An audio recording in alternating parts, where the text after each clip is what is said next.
Maggie Harper's chicken coop has always been her private refuge on her vast rural property on the Sunshine Coast, Queensland. That September morning, while she was collecting eggs with the same dedication as always, something caught her eye. Among the usual brown eggs, there was a tiny specimen no bigger than a coin, with a peculiar texture that she had never seen in her 25 years as a farmer. Maggie, a woman of 48, with gray hair always tied up in a messy bun, was known in the region for her knowledge of poultry farming. Her farm, Harper's Haven, was a reference point for other farmers, and she often received visits from vets and students interested in her management techniques.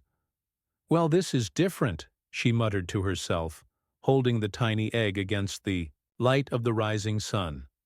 The shell had a softer texture than that of chicken eggs, and its color was slightly yellowish, almost translucent. Her first suspicion was that it was a fairy egg, as the first eggs laid by young hens were known. But there was something different about this one. His years of experience screamed out that this was something completely new. Dr. Marcus Bennett, the local vet and Maggie's longtime friend, was her first source of advice. After carefully examining the egg, he shared his perplexity. "Maggie, in 20 years of veterinary work, I've never seen anything like this. I suggest you keep this egg under observation." The farmer improvised a small incubator using a heat lamp she normally used for newborn chicks.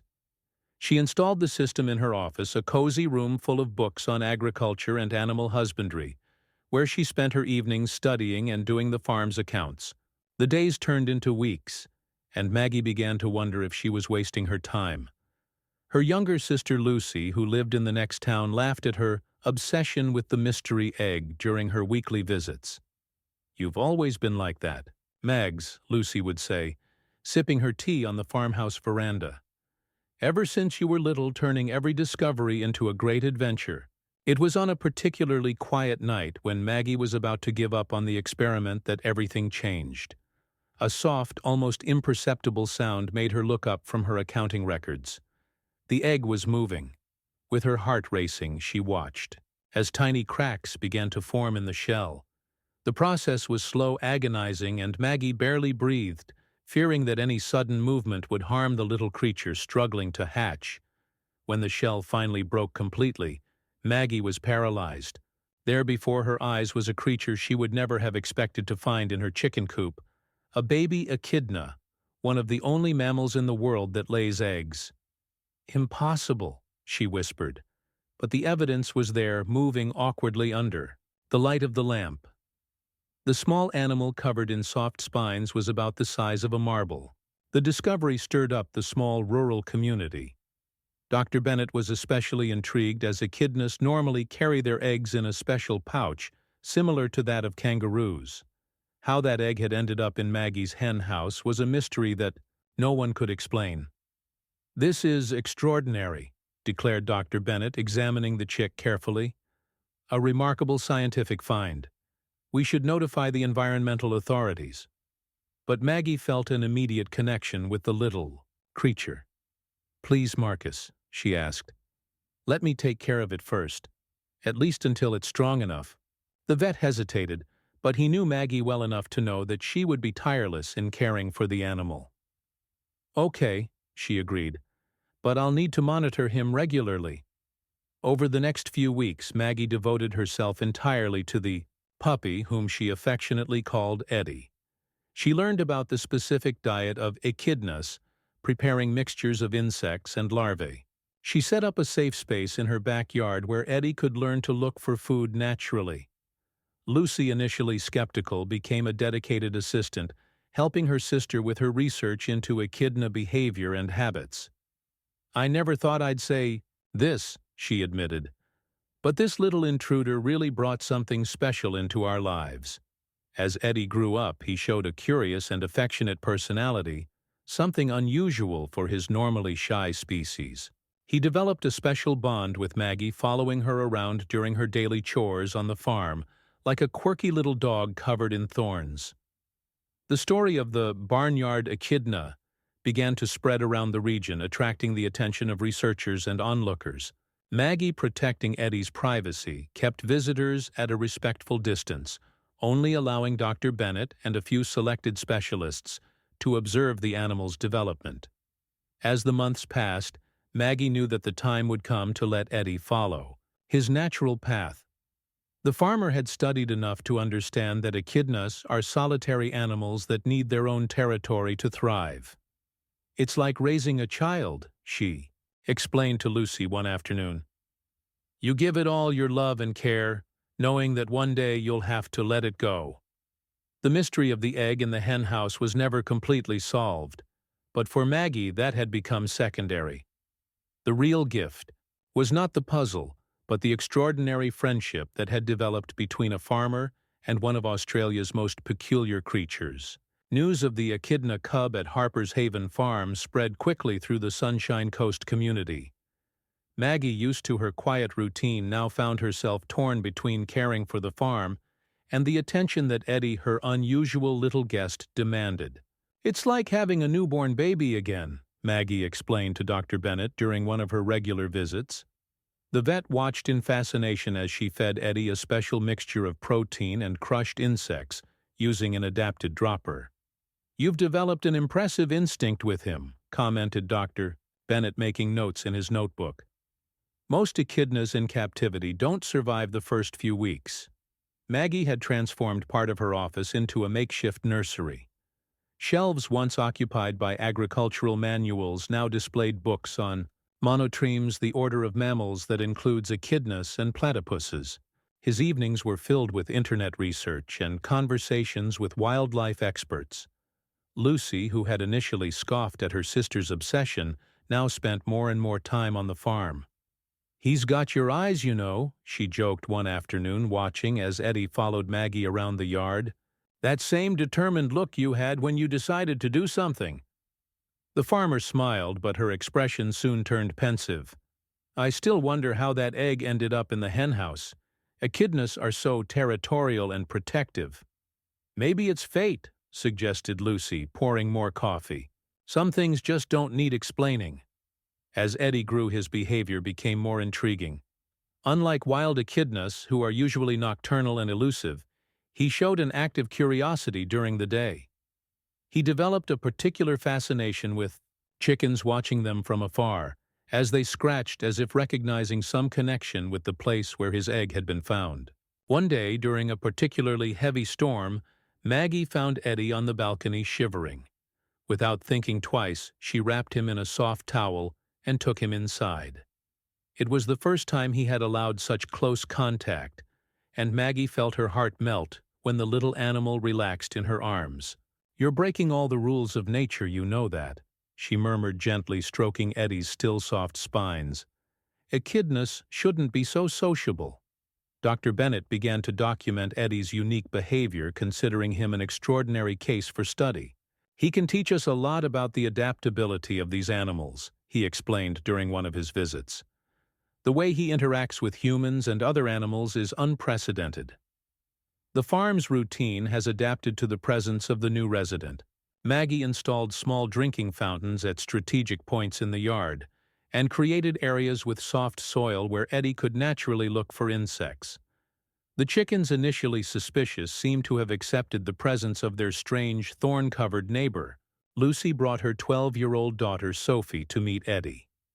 The little girl, who has always been afraid of wild animals, was charmed by the echidna's gentle demeanor. "Aunt Maggie," she asked, "why is he so different from the others?" "Well, dear," replied Maggie, watching Eddie investigate a nearby anthill, "sometimes when you raise someone with love from a young age, they learn to trust in a different way." Eddie's presence also began to attract unexpected visitors. Researchers from nearby universities asked permission to observe him, and local journalists wanted to tell his story. Maggie, protective, carefully filtered out who could get close to her protégé. "I don't want him to become a circus attraction," she explained to Dr. Bennett. "He may be special, but he's still a wild animal." One afternoon, while Maggie was pruning some plants in the garden, Eddie appeared with something in his mouth. It was a small blue feather, which he laid gently at her feet. It was a moment that the farmer would treasure forever, a display of affection that defied everything she had learned about the behavior of these animals. "You're full of surprises, aren't you?" she said with emotion, treasuring the feather. In the evening, sitting on her balcony with a cup of tea, Maggie reflected on how her life had changed over the last few months. The mystery of the egg in the hen house had turned into something much bigger, a lesson in unexpected connections and the power of care and patience. Lucy found her sister lost in thought. "Penny, for your thoughts?" she asked, sitting down next to her. "I was thinking about how funny life is," Maggie replied. "A few months ago I was worried about being lonely, about never having had children, and now I have an echidna baby, who has turned my life upside down." "And for the better," Lucy added, smiling. "You're different, Mags. Lighter, happier." The soft sound of Eddie sniffing around the night garden filled the silence between the sisters. Maggie knew that. Eventually she would have to prepare him for an independent life, but for now she was grateful for every moment of this unlikely friendship. "Tomorrow I'll need to renovate that fence on the west side," Maggie commented, already planning the next day. "I'm sure I'll have a thorny assistant helping me." Lucy laughed. "An assistant who will probably be distracted by every ant he meets along the way." "Exactly," agreed Maggie, "and I wouldn't have it any other way." The arrival of spring brought new challenges for Maggie and Eddie. The little echidna, now almost 6 months old, was showing a growing independence that both made her proud and worried her carer. One morning Maggie woke up to find her yard full of small holes Eddie had spent the whole night practicing his natural digging skills. "It looks like we have a little engineer in training," commented Dr. Bennett during his weekly visit, examining the meticulously dug holes. "He's developing his foraging instincts. It's a very positive sign." Maggie watched with a mixture of joy and apprehension. "I'm glad he's behaving more naturally, but I confess it scares me a little. What if he decides to leave?" The vet put a comforting hand on her shoulder. "That was always the aim, wasn't it? To prepare him for an independent life. But something tells me that this little fellow has put down deeper roots here than we realized." Harper's Haven Farm had become a veritable sanctuary for Eddie. Maggie had adapted various areas of the land to suit the echidna's needs, creating shaded areas with soft soil and keeping meticulous records of his daily activities. Lucy, who now visited the farm almost daily, was particularly fascinated by the changes in Eddie's behavior. "Ah, it's amazing how he manages to balance his wild nature with this connection he has with you, Mags," she observed, as they watched Eddie methodically investigate a new flower bed. An unexpected incident, however, would test the bond between Maggie and her unusual protégé. During a particularly hot afternoon, a pack of wild dogs invaded the property. Maggie was in the barn when she heard the commotion. The panicked chickens and a high-pitched sound she had never heard before. Running out into the yard, she found Eddie bravely facing the invaders, his spines fully erect in a defensive position, protecting not only himself, but also some of the chickens that had taken refuge behind him. "Get out of here!" shouted Maggie, brandishing a broom. The dogs, surprised by the double resistance, retreated. When the dust had settled, Eddie relaxed his spines and turned to Maggie with that peculiar look that always melted her heart. "You really are something, aren't you?" she murmured, checking to see if he was hurt. To her surprise, Eddie approached and pressed his muzzle against her hand, a gesture of trust that brought tears to her eyes. The incident didn't go unnoticed by Dr. Bennett, who was especially intrigued by the echidna's protective behavior. "This is absolutely extraordinary," he declared, reviewing the footage from the farm's security cameras. "Echidnas are normally solitary and avoid confrontation. What we've seen here defies everything we know about their behavior." News of the guardian echidna quickly spread through the local community, attracting even more attention to Harper's Haven. Maggie, ever protective, continued to carefully filter visitors, but began to realize that Eddie's story might serve a greater purpose. "Perhaps," Lucy suggested during one of their afternoon teas, "this is an opportunity to educate people about these incredible animals. Eddie is proving that there's a lot more to them than we realized. Maggie considered the suggestion. With Dr. Bennett's help, she began organizing small educational visits for local school groups. Eddie surprisingly seemed to appreciate the attention, as long as Maggie was around. "It's as if he knows he's helping to change people's perceptions," observed Sophie, Maggie's niece, during one of these visits. The girl had become a kind of junior assistant, helping her aunt document Eddie's development. The changes on the farm weren't just limited to Eddie's behavior. Maggie noticed that other native species began to appear more frequently on her property. Small marsupials, various birds, and even other echidnas occasionally visited the surroundings. "You've created a real refuge here," commented Dr. Bennett. "It's as if the animals know that this is a safe place." One evening, while organizing her notes on Eddie, Maggie found the small blue feather he had given her months ago. Holding it against the light, she reflected on how that tiny egg found in his hen house had triggered a series of events that transformed not only her life, but also her understanding of the natural world. "Sometimes," she wrote in her diary, "the greatest gifts come in the smallest packages, and the most profound lessons are taught by the most unlikely teachers." Eddie, as if sensing her thoughts, entered the office at that moment, carrying a new discovery, this time a small snail shell. He laid it carefully at Maggie's feet, keeping alive their tradition of sharing found treasures. "Thank you, little one," she whispered, adding the new gift to her growing collection of souvenirs, "for teaching me that family doesn't always mean having the same blood or the same species." The Australian winter began to approach, bringing with it a new phase in Maggie and Eddie's relationship. The little echidna, now almost a year old, had become a constant and comforting presence in Harper's Haven, but he was also showing increasingly obvious signs of his wild nature.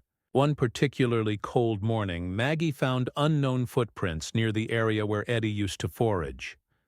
Dr. Bennett, called in a hurry, confirmed her suspicions. Other echidnas were visiting the property during the night. "It's mating season," he explained, studying the marks on the ground. "Eddie is entering maturity, and that means his natural instincts are manifesting themselves more strongly." The news hit Maggie like a punch in the gut. Of course, she had always known that this moment would come, but the reality was different from the theory. Lucy, sensing her sister's concern, started visiting her more often. "You knew this would happen," said Lucy gently as they watched Eddie investigate a new set of footprints with visible interest. "He needs the chance to live as a real echidna." Maggie nodded, fighting the knot in her throat. "I know. I just didn't expect it to be so hard." Eddie's behavior began to change subtly. His nocturnal excursions became longer, and sometimes he would spend entire days exploring the more distant areas of the estate. However, he always returned, usually bearing some peculiar gift for Maggie, a shiny stone, an interesting leaf, or his trademark colorful feathers. Dr. Bennett continued to document everything meticulously. "What we're witnessing is extraordinary," he explained during one of his visits. "Eddie is balancing his natural instincts with the bond he has developed here. It's a behavior never before documented in echidnas." The farm had become an informal meeting place for researchers and conservationists. Maggie, initially reluctant to take any notice, began to realize the scientific value of Eddie's experience. With the help of Lucy and Dr. Bennett, she organized a small research program allowing scholars to observe her protégé's unique behavior. "Maybe that's how we should think about it," suggested Sophie, who continued her regular visits. "Eddie isn't just living his life. He's teaching us something new about his species." An unexpected event changed the dynamics of the farm even more. One morning in June, Maggie found Eddie accompanied by a female echidna. The animal, which she affectionately nicknamed Rose, seemed just as comfortable on the property as Eddie. "Well, that's interesting," commented Dr. Bennett, observing the interaction between the two animals. "Echidnas are normally solitary except during mating, but these two seem to be developing a more lasting bond." Rose became a regular visitor, and Maggie noticed how Eddie seemed more energetic and happy in her presence. The unusual pair of echidnas began to share territory, something rare for the species. "It's like nature's romance," Lucy joked. "Who knew that little egg in the henhouse would bring us so much?" Rose's presence has brought new challenges and joys. Maggie adapted more areas of the farm to accommodate the two echidnas, creating new foraging spaces and shelters. The chickens, long used to Eddie, accepted the newcomer with surprising ease. One evening, while working on her diary, Maggie reflected on how her life had changed in the last year. The loneliness that had once consumed her had been replaced by a different kind of family, one that included a sociable echidna, her wild companion, and a growing community of people who shared her fascination with this unique story. "Sometimes, the greatest miracles happen in the most unlikely places," she wrote, "and sometimes having to let go is just the beginning of something even more special." Dr. Bennett, reviewing his notes, was particularly excited about the implications of the findings at Harper's Haven. "What we've learned here about the social behavior of echidnas could completely change our understanding of these animals," he explained. "Eddie and Rose are rewriting the book on what we thought we knew." Maggie continued her morning ritual of checking the henhouse, now always accompanied by Eddie. Some mornings Rose followed them from a distance, curious but still maintaining her more reserved nature. It was as if the farm had found a new balance, a place where the wild and the domestic could coexist in harmony. "Do you know what's most amazing?" commented Lucy one afternoon as the sisters shared their usual tea. "How a seemingly small discovery can trigger so many positive changes. Look at you at the farm at all the research going on here."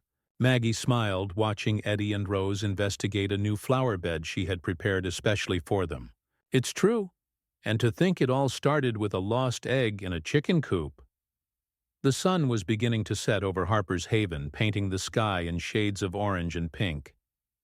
Eddie approached Maggie, laying his latest find at her feet, this time 2 blue feathers, one for her, and one that he took back to Rose. "That," thought Maggie, "is what it means to really create something wild. It's not about possession, but about enough love to allow them to be exactly who they need to be." The news that Rose was carrying an egg spread through Harper's Haven like fire through dry straw. Maggie found out when she noticed subtle changes in the female echidna's behavior. She was more reclusive, and Eddie showed extraordinary protective behavior even by his unique standards. "It's amazing how history is repeating itself, but in a completely different way," observed Dr. Bennett, carrying out a careful checkup on Rose, who surprisingly allowed human contact, possibly influenced by Eddie's example. "This time we'll be able to document the whole process from the beginning." The farm moved into a new rhythm. Maggie, with her previous experience with Eddie, began to prepare a suitable environment for the future cub. Lucy joked that her sister was about to become the grandmother of an echidna. "Do you realize the irony of it all?" commented Lucy, helping Maggie to adapt a protected area of land. "A year ago we found Eddie as a mystery in the barnyard. Now we're consciously preparing a nursery for echidnas." The scientific community was buzzing. The documentation of Eddie and Rose's social behavior, together with the prospect of accompanying a new generation of echidnas in a semi-controlled environment, represented an unprecedented opportunity for research. Maggie, however, remained firm in her priorities. Their welfare comes first. This isn't a laboratory, it's their home. The Australian winter was in full swing when Rose began to show signs that the time was approaching.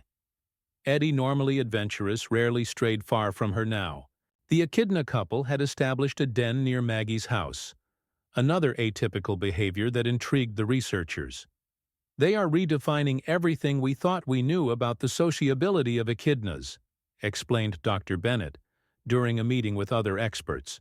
"The influence of the unique environment that Maggie has created here is producing extraordinary results." Sophie, now 13, started documenting everything on video, creating a visual diary of what she called Australia's most unusual family. Her youthful presence and enthusiasm brought a new energy to Harper's Haven. "Aunt Maggie," she said one afternoon, reviewing some footage, "have you noticed that other native animals are coming closer to the farm? It's like Eddie and Rose are ambassadors for wildlife. It was true. The property had become a veritable sanctuary. Wallabies grazed peacefully near the chicken coop, native birds nested in the eucalyptus trees in the yard, and even other echidnas occasionally visited the area. One particularly cold night, Maggie was awoken by unusual sounds coming from the den. Eddie was at her front door, a behavior he only showed in exceptional situations. Following him, she found Rose in labor. "Keep your distance, but stay close," advised Dr. Bennett over the phone. "They have chosen to trust you at this crucial moment." The next few hours were tense. Maggie, Lucy, and Dr. Bennett, who arrived in record time, watched from a distance as nature took its course. Eddie remained by Rose's side, going against everything that was known about the behavior of male echidnas during the breeding season.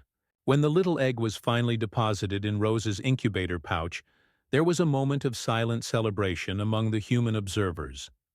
Eddie, in a gesture that left everyone stunned, brought out a small blue feather, his trademark, and laid it gently next to Rose. "This is simply extraordinary," whispered Dr. Bennett, furiously taking notes. "We are witnessing behavior that has never been documented before."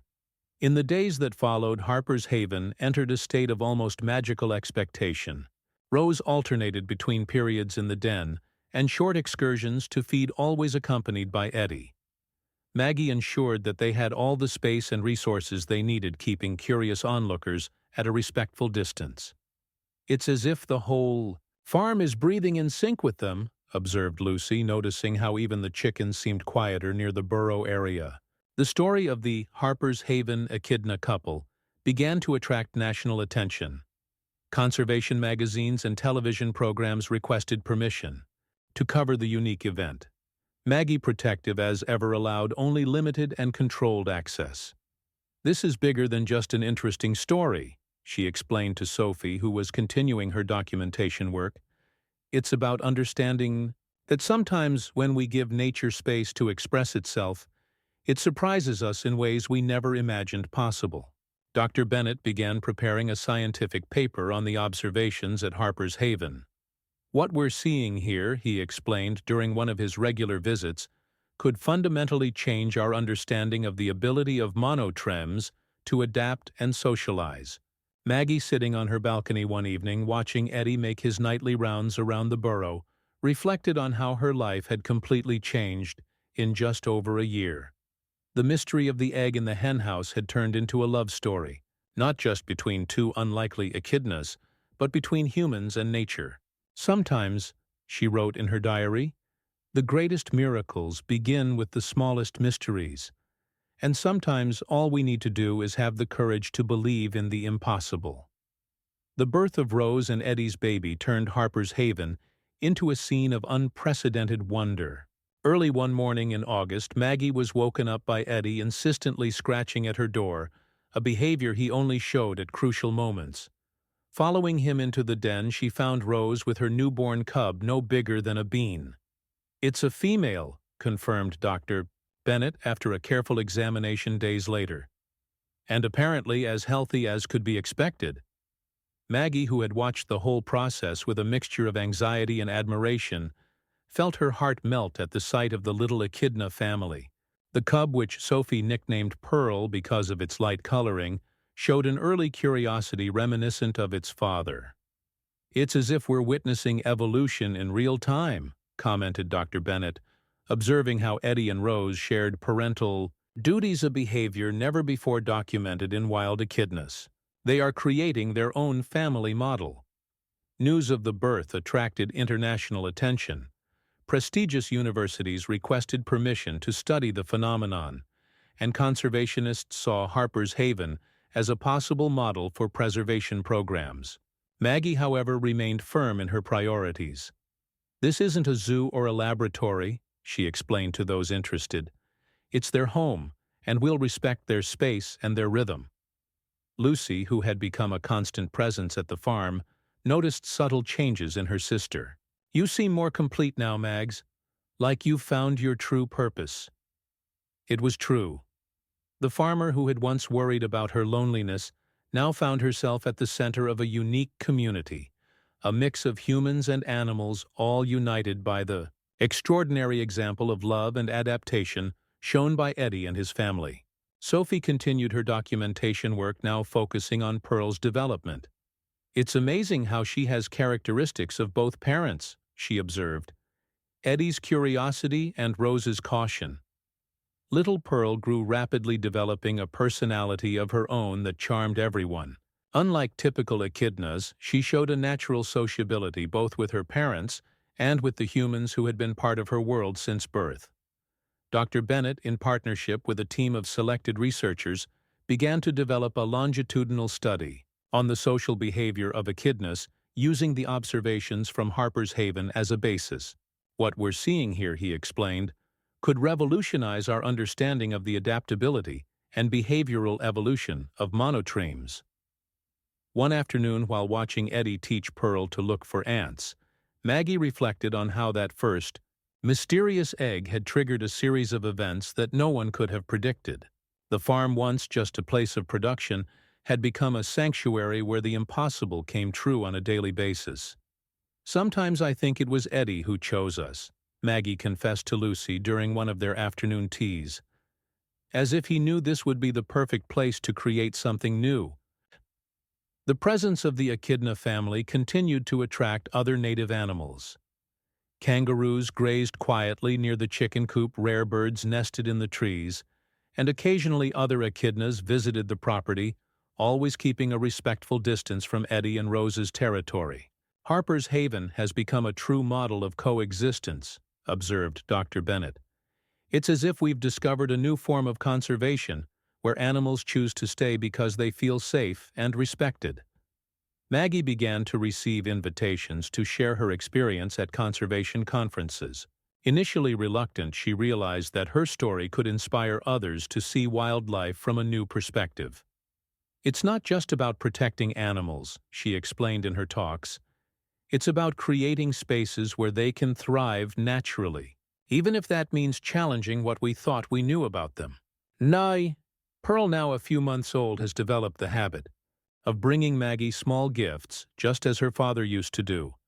Feathers, shiny stones, and interesting leaves accumulated in the farmer's collection, each item telling a part of this extraordinary story. "It's like she understands the family tradition," joked Sophie, filming another of the special moments between the little echidna and her human grandmother. With the arrival of the following spring, Harper's Haven was preparing for more changes. Other farmers in the region, inspired by the success of the sanctuary, began to implement more wildlife-friendly practices on their properties. "You've created something much bigger than just a farm," Lucy told her sister. "You've shown that it's possible to live in harmony with nature even in this day and age." Maggie, sitting on her balcony as she watched Eddie, Rose, and Pearl foraging in the twilight, smiled as she thought about how her life had changed. The mystery of the egg in the henhouse had turned into a story of love, hope, and transformation that continued to grow and inspire. "Perhaps," she wrote in her diary that night, "the greatest miracles happen when we have the courage to believe in the impossible and the patience to let the magic of nature unfold in its own time." Pearl approached the balcony carrying a new blue feather, the family's trademark, closely followed by her proud parents. It was a perfect reminder that some stories have no end, just new chapters waiting to be written.